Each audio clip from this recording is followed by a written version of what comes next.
दिवाली के खत्म होने के बाद अब छठ महापर्व की तैयारी शुरू हो गई है।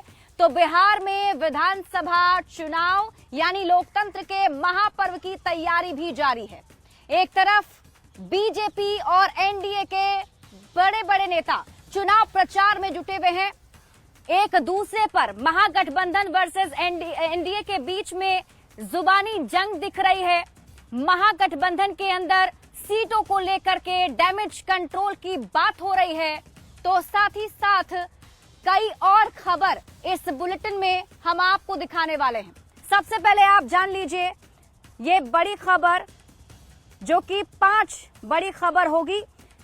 तीसरी बड़ी खबर आपको एनडीए खेमे से बताएंगे, जहां बीजेपी के चाणक्य अमित शाह फिर से चुनाव प्रचार करने के लिए आने वाले हैं। और इस बीच आपको बड़ी खबर बताते हैं, सीएम नीतीश कुमार से जुड़ी हुई बड़ी खबर। मुख्यमंत्री नीतीश कुमार चुनावी प्रचार में एक्शन मोड में नजर आ रहे हैं।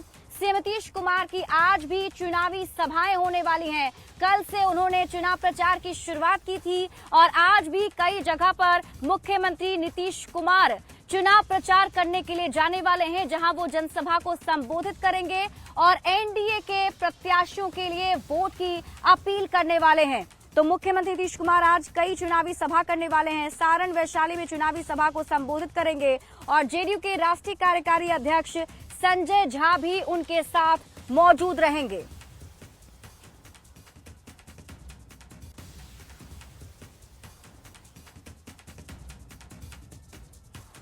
और इसी बीच आपको बताते हैं, मुख्यमंत्री नीतीश कुमार गोपालगंज में भी चुनावी जनसभा करने वाले हैं। मुख्यमंत्री गोपालगंज में 2 चुनावी जनसभा को संबोधित करेंगे। जो पहली जनसभा सीएम नीतीश कुमार की होने वाली है वो सुबह 11 बजे शुरू होगी, जहां मुख्यमंत्री मंच से लोगों के साथ संवाद करेंगे और एनडीए प्रत्याशी के पक्ष में वोट की अपील करेंगे। दूसरी जनसभा भी सीएम नीतीश कुमार की गोपालगंज में होने वाली है और इसमें भी मुख्यमंत्री नीतीश कुमार लोगों से वोट की अपील करने वाले हैं। देखिए, भोरे विधानसभा के कटैया हाई स्कूल मैदान में 11 बजे पहली जनसभा है, जबकि दूसरी जनसभा बरौली विधानसभा के मांझा स्थित माधव हाई स्कूल मैदान में दोपहर 12:30 बजे होगी। सीएम की जनसभा को लेकर एनडीए ने पूरी ताकत भी झोंक दी है, क्योंकि चुनाव को लेकर गोपालगंज में ये पहली जनसभा है और जनसभा को लेकर तैयारियां भी पूरी कर ली गई हैं। हम लोग अपने अपने विधानसभा क्षेत्र से काफ़ी संख्या में लोगों के लिए चलने का काम करेंगे और अपने नेता के हाथों को मजबूत करने का काम करेंगे। और जो भी हमारे भोरे विधानसभा क्षेत्र से सुनील बाबू हैं, हथुआ से राम सेवक जी हैं, कुचायकोट से हम हैं और बाकी गोपालगंज से सुभाष सिंह जी हैं, बरौली से मंजीत सिंह जी हैं। परम आदरणीय परम पूज्य मुख्यमंत्री जी आ रहे हैं गोपालगंज जिले में और उनकी सभा 2 जगह है। 3 विधानसभा का एक जगह खुरहुरिया में और 3 विधानसभा का एक जगह माझा में। दोनों जगह हमारे माननीय मुख्यमंत्री जी सभा करेंगे और इस सभा को हम लोग एनडीए ऐतिहासिक बनाने जा रहा है। और अब बात करते हैं, बिहार के डिप्टी सीएम सम्राट चौधरी ने न्यूज एजेंसी एएनआई को धमाकेदार इंटरव्यू दिया है, जिनमें उनसे कई सवाल पूछे गए और हर सवाल का बेबाकी से उन्होंने जवाब दिया है। सीएम के चेहरे पर और क्या आप बिहार के मुख्यमंत्री बनना चाहते हैं, ऐसा आपने सोचा है? इस सवाल का जवाब सम्राट चौधरी ने दिया। उन्होंने कहा कि मुझे जो भी राजनीतिक जिम्मेदारी पार्टी की तरफ से सौंपी जाएगी मैं वो करूंगा। मैंने अभी सीएम के लिए नहीं सोचा है।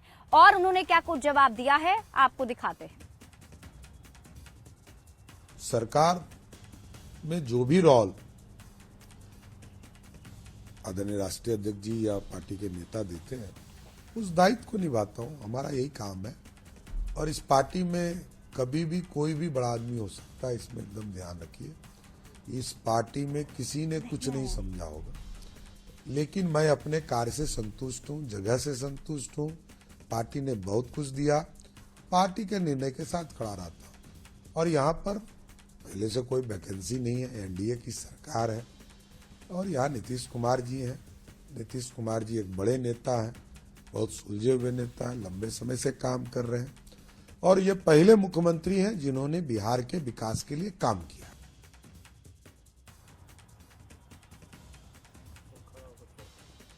वहीं बिहार के उप मुख्यमंत्री सम्राट चौधरी ने से नीतीश कुमार के नेतृत्व को लेकर कहा कि नीतीश कुमार हो या फिर बीजेपी हो, दोनों की सोच है बिहार का विकास करना और यही वजह है कि बीजेपी सीएम नीतीश कुमार का साथ देती है।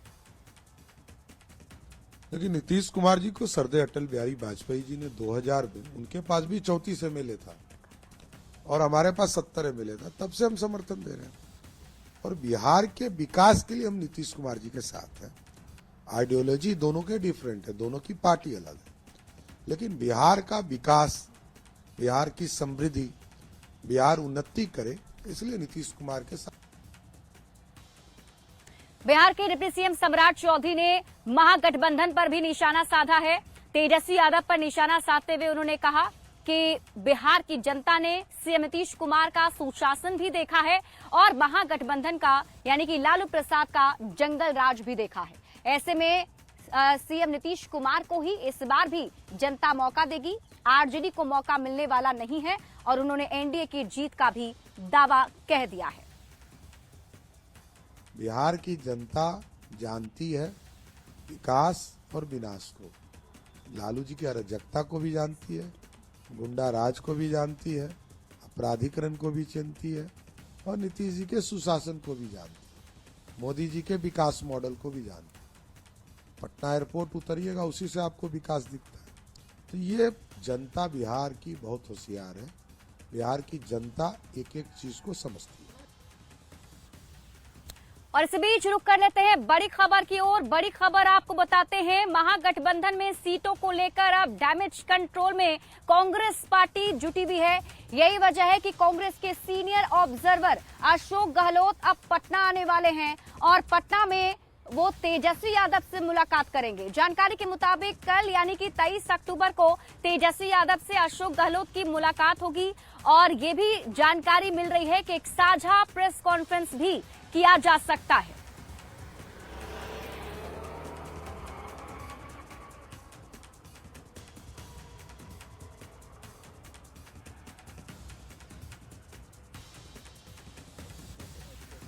तो बड़ी खबर आपको बता रहे हैं, सीटों को लेकर डैमेज कंट्रोल में जुटी है कांग्रेस पार्टी। कांग्रेस के सीनियर ऑब्जर्वर अशोक गहलोत कल पटना में तेजस्वी यादव से मुलाकात करेंगे।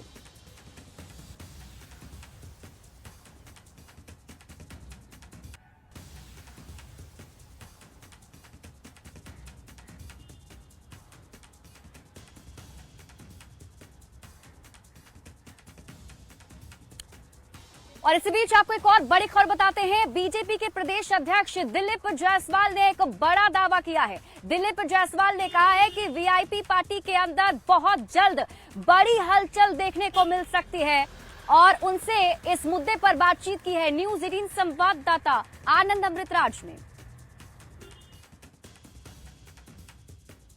इस वक्त हमारे साथ मौजूद हैं बिहार बीजेपी के प्रदेश अध्यक्ष दिलीप जायसवाल, जिनसे जल्दी जल्दी हम सवाल पूछेंगे और जल्दी जल्दी के जवाब भी चाहेंगे। आपके गठबंधन के लोग तो एक साथ तस्वीर दिखने लगी है प्रचार करने के लिए, माहौल क्या देख रहे हैं, जल्दी बताइए।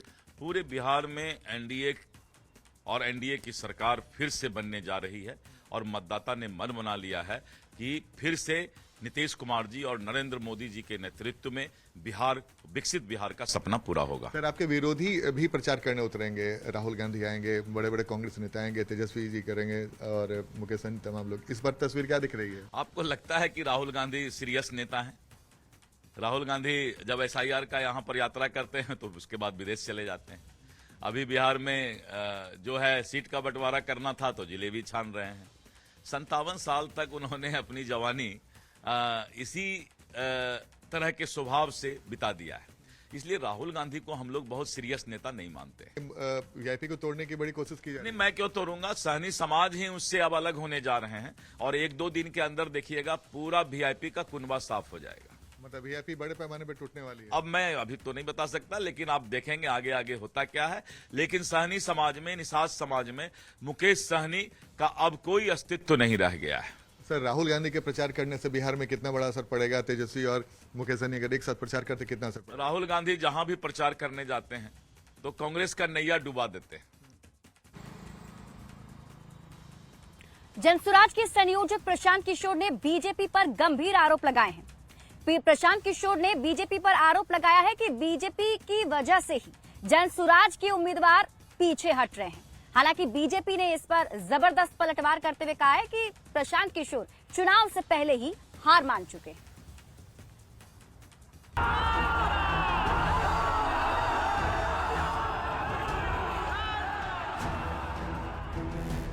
बिहार विधानसभा चुनाव की तारीखों के ऐलान के ऐन पहले नेताओं पर कई तरह के आरोप लगाकर सुर्खियों में आए जनसुराज के संयोजक प्रशांत किशोर ने एक बार फिर आरोप लगाया है। हाथ में तस्वीर लेकर प्रेस कॉन्फ्रेंस करने पहुंचे प्रशांत किशोर ने कहा कि बीजेपी नेताओं के दबाव की वजह से जनसुराज के उम्मीदवार अपने नाम वापस ले रहे हैं। आधिकारिक तौर पर हम लोग चुनाव आयोग को हम लोग निवेदन करने जा रहे हैं कि देखिए कि हम जनसुराज के प्रत्याशियों के साथ क्या हो रहा है। प्रशांत किशोर के आरोप की इस नई किस्त ने बिहार की सियासत को गरमा दिया है।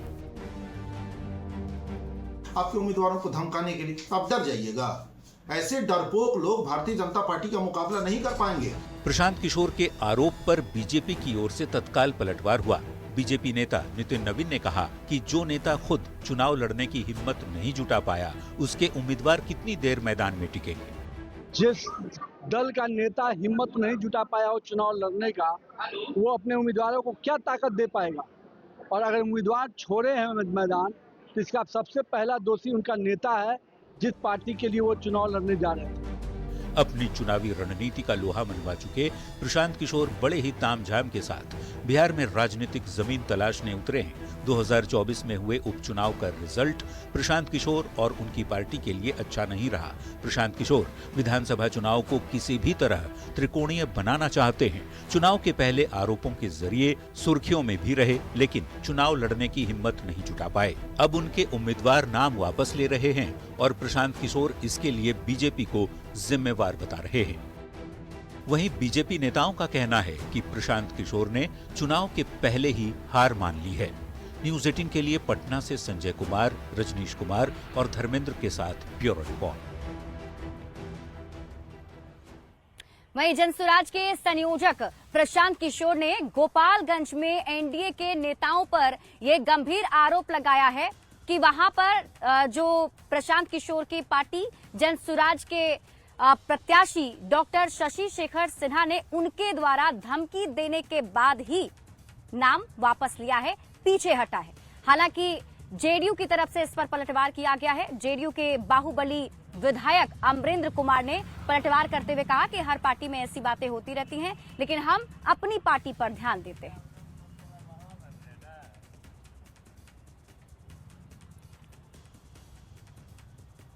शादी पड़ जाए और मेरे घर में भी शादी पड़ जाए तो मैं आपका न्योता करने जाऊंगा कि अपना देखूंगा। तो हम लोग तो खुद लड़ाई लड़ रहे हैं, तो हम लोग अपने बारे में जानते हैं। अन्यथा हम किसी के बारे में कोई कमेंट नहीं करेंगे। सबका अपना अपना पार्टी है, अपना अपना दल है। तो हमारे नेता नीतीश कुमार जी हैं, मैं केवल उन्हीं के बारे में जानता हूं, अपने गठबंधन के बारे में जानता हूं। बाकी सबको प्रणाम है, सबको नमस्कार है। और अगली खबर आपको बताते हैं, सिवान में मंगल पांडे की तरफ से भी जनसंपर्क अभियान चलाया गया। चाय की चुस्की लेते हुए मंगल पांडे लोगों से बातचीत करते हुए नजर आए और एनडीए के पक्ष में वोट करने की उन्होंने अपील भी लोगों से की है। तो अब जो नेता हैं वो लोगों के बीच जा रहे हैं और जाकर जनसंपर्क अभियान चलाया जा रहा है। स्वास्थ्य मंत्री मंगल पांडे ने भी लोगों के बीच जाकर उनसे बातचीत की है। मैं तो कार्यकर्ता हूँ, शुरू से ही सड़क पे जीवन बिता है। ये जो लोग होते हैं वो सभी हमारे दिलों में बसते हैं। अच्छा, मुझे ये बहुत अच्छा लगा। अभी मैंने देखा भाई का चाय का दुकान, तो मैंने सोचा कि चाय पी लूं, तो अपने साथियों के साथ चाय पी रहा हूँ। मोदी जी भी चाय पे चर्चा करते थे, इसलिए आप भी ठेला की दुकान पे चाय पीने आ गए। मैंने कहा हम लोग तो हमेशा ऐसा करते रहते हैं। जब गाँव पे जाते हैं, शहरों में जाते हैं, कहीं समोसा खाने बैठ जाते हैं, कहीं निमकी खाने बैठ जाते हैं, कहीं पकौड़ी खाने बैठ जाते हैं, कहीं चाय पीने बैठ जाते हैं। मंगल पांडे जी के बधाई हो। हाँ, चाय पीने आपके पास आए हैं? चाय पी रहे हैं हमारे पास। क्या लग रहा है जिस तरह से भीड़ है मंगल पांडे जी के साथ? भारी मतों में बहुत जय हो गए।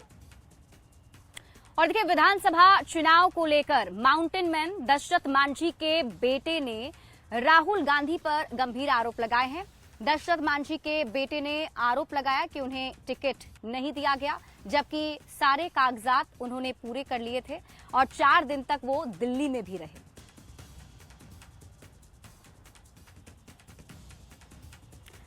तो बिहार में 2025 चुनाव को लेकर टिकट न मिलने पर माउंटेन मैन दशरथ मांझी के बेटे भागीरथ मांझी ने कांग्रेस पर बड़ा आरोप लगाया। उन्होंने कहा कि वे 4 दिन दिल्ली में रहे, सारे कागज जमा किए, राहुल गांधी से टिकट मांगा। राहुल गांधी ने आश्वासन दिया था, लेकिन आखिर में उन्हें टिकट नहीं मिला और मुलाकात भी उनसे नहीं हुई। क्या कुछ उन्होंने कहा है, आपको दिखाते हैं। टिकट के माध्यम से सब कागज तो लिख पढ़ के भेजा दिए, बाकी टिकट कन्फर्म कर दिया तो क्या करें, मिला नहीं ना टिकट। आश्वासन मिला था टिकट का? हाँ हाँ। कौन आश्वासन दिए थे? राहुल गांधी ने। आप डिमांड किए थे? हाँ। क्या बोले थे आप? हम राहुल गांधी साथ में बैठा, हम कहा कि देखिए कहीं से सीट हमको चुनाव से लड़ाइए, तो राहुल गांधी बोला कि हाँ देंगे। तो हम कहा देखिए 12 चट्टी है, चाहे बोध गया है, कहीं से टिकट हमारे दे दीजिए। देखिए, बिहार विधानसभा चुनाव को लेकर आम लोगों में काफी ज्यादा उत्साह दिख रहा है। लोग इसकी पूरी तैयारी कर चुके हैं। मुजफ्फरपुर में रिक्शा चलाने वाले लोग इस बार बिहार विधानसभा चुनाव को लेकर क्या सोच रहे हैं, किन मुद्दों पर वोट करने वाले हैं, उनसे बातचीत की है न्यूज 18 संवाददाता प्रियांक सौरभ ने। सत्तू बिहार की पहचान है। ऐसे में बात अगर हम बिहार की करें तो सत्तू से कई ऐसे व्यंजन बनते हैं जो लोगों को काफी पसंद आते हैं, जिसमें लिट्टी और अन्य चीजें हैं। लेकिन अगर आम लोगों की बात करें तो आम लोग सत्तू खाना भी काफी पसंद करते हैं। सत्तू की दुकानों पर आप सुबह सुबह भीड़ देखेंगे और खासकर जो रिक्शा वाले होते हैं, जो मेहनतकश इंसान होते हैं, वह सत्तू खाकर जीवन यापन करते हैं। और आप देखेंगे ये तमाम मुजफ्फरपुर में आप देखेंगे कलेक्ट्रेट परिसर में ये रिक्शा वाले हैं जिनका भोजन ही सत्तू है। और इन रिक्शा वालों से हम चुनावी सवाल करेंगे, क्योंकि कहीं ना कहीं चुनाव का माहौल है, तो इनके मन में क्या है, ये क्या कुछ सोचते हैं, एक एक करके हम इन लोगों से बात करेंगे। सत्तू खा रहे हैं, आखिर इनके लिए मुद्दे क्या है। विधानसभा चुनाव हो रहा है, आप क्या कहेंगे चुनाव को लेकर? इस बार क्या लगता है? इस बार मोदी सरकार जीतेगा, नीतीश कुमार ही रहेगा। नीतीश कुमार फिर से? फिर से ही रहेगा। क्या कारण है? कारण है जो हर एक चीज देख रहा है, हर एक चीज दे रहा है, राशन पानी हर एक चीज दे ही रहा है। सब कुछ दे रहे हैं? सब कुछ दे रहा है। अच्छा, तो और क्या कुछ लगता है कि सरकार ने आम लोगों के लिए, मजदूरों के लिए क्या कुछ किया है? खासकर आप लोग रिक्शा चलाते हैं। हम लोग तो रिक्शा चलाते हैं, रिक्शा चलाने में लगा राशन तो मिल रहा है, इसलिए कि हम लोग के लिए बहुत कुछ करते हैं। क्या क्या करते हैं, कुछ बताइए। राशन पानी तो वही देते हैं, फ्री में देते हैं, फ्री में खाते हैं। फ्री में खाते हैं? अच्छा, और तो कुछ नहीं मिला, राशन पानी मिलता है। राशन पानी मिल रहा है, ये बहुत महत्वपूर्ण है। तमाम रिक्शा वाले, इनके लिए वोट का मतलब वोट गिराना ही होता है। ना तो किसी राजनीतिक दल का यह समर्थन करते हैं, ना ही विरोध करते हैं, लेकिन अगर जरूरत की चीजें मिले तो वो उस पार्टी का समर्थन जरूर कर देते हैं। वोट के वक्त उन तमाम चीजों को याद रखते हैं। ऐसे में रिक्शा वाले जो हैं वह सीधे तौर पर अपनी विचारधारा बता रहे हैं, अपनी बातों को रख रहे हैं। उन्होंने कहा कि जो उनके लिए काम किया है उन्हें ही वह वोट देंगे। मुजफ्फरपुर से न्यूज 18 के लिए प्रियांक सौरभ। और इसी के साथ इस बुलेटिन में अभी के लिए बस इतना ही। आप देखते रहिए न्यूज 18 बिहार झारखंड।